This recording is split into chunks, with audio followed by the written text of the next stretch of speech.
നമസ്കാരം, എല്ലാവർക്കും പുതിയ വീഡിയോയിലേക്ക് സ്വാഗതം.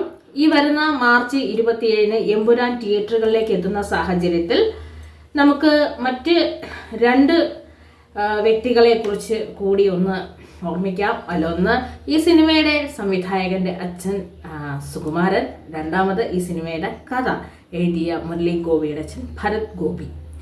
ഈ രണ്ട് വ്യക്തികളും ഒരു കാലത്ത് മലയാള സിനിമയിൽ ഒരുപാട് നാഴികക്കല്ലാവുന്ന വേഷങ്ങൾ കൈകാര്യം ചെയ്തവരാണ്. അതിലൊന്ന് ഭരത് ഗോപിയെക്കുറിച്ച് പറയുകയാണെങ്കിൽ, രസതന്ത്രത്തിൽ ഒരു ഒറ്റപ്പെട്ട ജീവിതം നയിക്കേണ്ടി വന്ന മകൻ്റെ കൂടെ നിൽക്കുന്ന അച്ഛൻ മുതൽ അതിന് പിന്നിലോട്ട് ഒരുപാട് നല്ല നല്ല വേഷങ്ങൾ മലയാളത്തിൽ ചെയ്ത് ചില പ്രത്യേക വിധിയെഴുത്തലുകളുണ്ടല്ലോ. ഒരു നായകൻ ഇങ്ങനെയായിരിക്കണം, നായക സങ്കല്പങ്ങൾ ഇങ്ങനെയായിരിക്കണം എന്നുള്ള രീതിയിൽ നിന്നിടത്തുനിന്നൊക്കെ ഒരുപാട് മാറ്റങ്ങൾ വരുത്തി ഒരുപാട് നായികമാരുടെ കൂടെ അഭിനയിച്ച് ഈ ഹൃദയസ്പർശിയായ വേഷങ്ങൾ കൈകാര്യം ചെയ്ത വ്യക്തിയാണ്.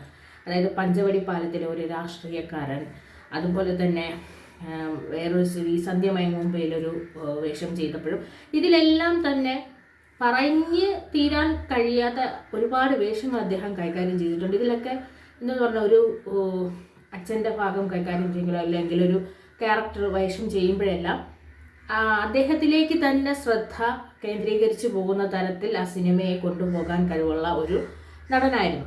വർഷങ്ങൾക്കിപ്പുറം നമുക്ക് ഏറ്റവും അധികം നമ്മൾ ഓർമ്മിച്ചിരിക്കുന്നത് ലാലേട്ടനോടൊപ്പം തന്നെ അഭിനയിച്ച രസതന്ത്രം സിനിമയിലാണ്. അതിലെ എന്താണ് പറയാൻ, 3 മക്കളിൽ ഒരു മകൻ ഒറ്റപ്പെട്ടപ്പം ആ മകനോടൊപ്പം ചേർന്നു. ആ മകൻ്റെ ജീവിതത്തിൽ ഇത്രയും ബുദ്ധിമുട്ട് വരാൻ കാരണം ഞാനാണെന്ന് മനസ്സിലാക്കി മകനോടൊപ്പം നിൽക്കുന്ന ഒരു എത്ര ഹൃദയസ്പർശിയായ വേഷങ്ങൾ. അതിന് മുമ്പ് രേവതിക്ക് ഒരു പാവക്കുട്ടി എന്ന് പറഞ്ഞ സിനിമയിൽ മകളോടത്തുള്ള സ്നേഹം, അങ്ങനെ അതിനെക്കാട്ടി ഉപരി നമ്മളെ കുഞ്ഞ് ശാലിനിയെ നമ്മൾ പറയുന്ന ഇപ്പം ഒരുപാട് ചർച്ച ചെയ്യുന്ന അഡോപ്ഷൻ എന്ന് പറയുന്ന സംഗതി ആ ഒരു സിനിമയിൽ ആദ്യമായി കാണിച്ച് നമുക്ക് അതിലും ലാലേട്ടനുണ്ടായിരുന്നു. ഒരു കുട്ടീനെ നഷ്ടപ്പെട്ട അച്ഛനും അമ്മയും ചെന്ന് ഒരു കുട്ടിയെ ദത്തെടുക്കുന്നു. നമ്മുടെ കുഞ്ഞു ശാലിനി, ബേബി ശാലിനിയെ ദത്തെടുക്കുന്നു.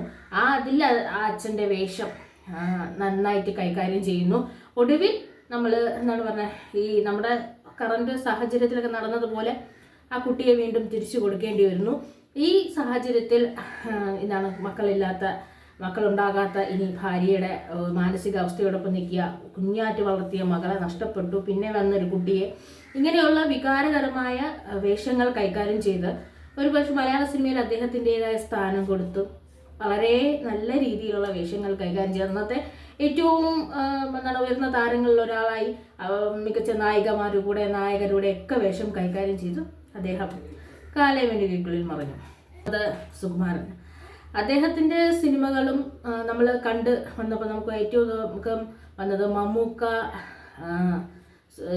സുകുമാരൻ കോമ്പിനേഷനായിരുന്നു. അതിലൊന്ന് ഓഗസ്റ്റ് 1 ഒരു കർക്കശക്കാരനായ രാഷ്ട്രീയക്കാരൻ, അതുപോലെ തന്നെ CID ഉണ്ണികൃഷ്ണനിൽ വന്ന നെഗറ്റീവ് ഷെയ്ഡിൽ വേഷം ചെയ്യുന്നത്, അങ്ങനെ ഒരുപാട് ചിത്രങ്ങൾ ചെയ്തു. അതുപോലെ തന്നെ മമ്മൂക്കയുടെ കൂടെ തന്നെ ഈ CBI ഡയറി കുറിപ്പിൽ അതിൽ അഭിനയിച്ചു. നെഗറ്റീവായിട്ടും പോസിറ്റീവായിട്ടുമുള്ള ഒരുപാട് വേഷങ്ങൾ കൈകാര്യം ചെയ്തു.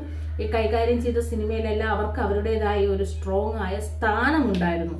റീപ്ലേസ് ചെയ്യാൻ പറ്റില്ല, മറ്റൊരു ക്യാരക്ടറായിട്ട് റീപ്ലേസ് ചെയ്യാൻ പറ്റാത്തൊരു സ്ഥാനമുണ്ടാക്കി അഭിനയിച്ചവരായിരുന്നു.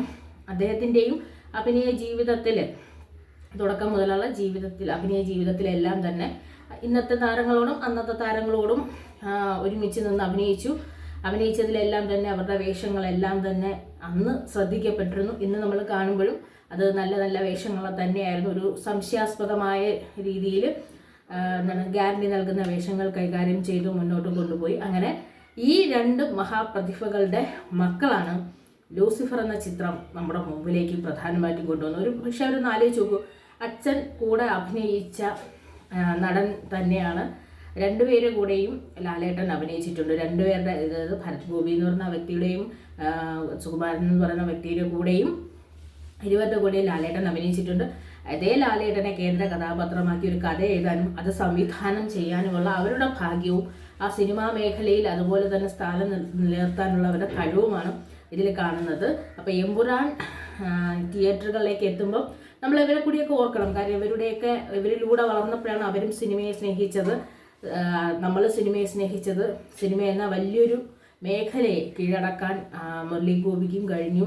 അതുപോലെ തന്നെ പൃഥ്വിരാജ് സുകുമാരനും കഴിഞ്ഞു. എമ്പുരാനോട് കൂടി അവരവരുടെ സ്ഥാനം കൂടുതൽ ഉറപ്പിക്കുകയാണ് ചെയ്യുന്നത്.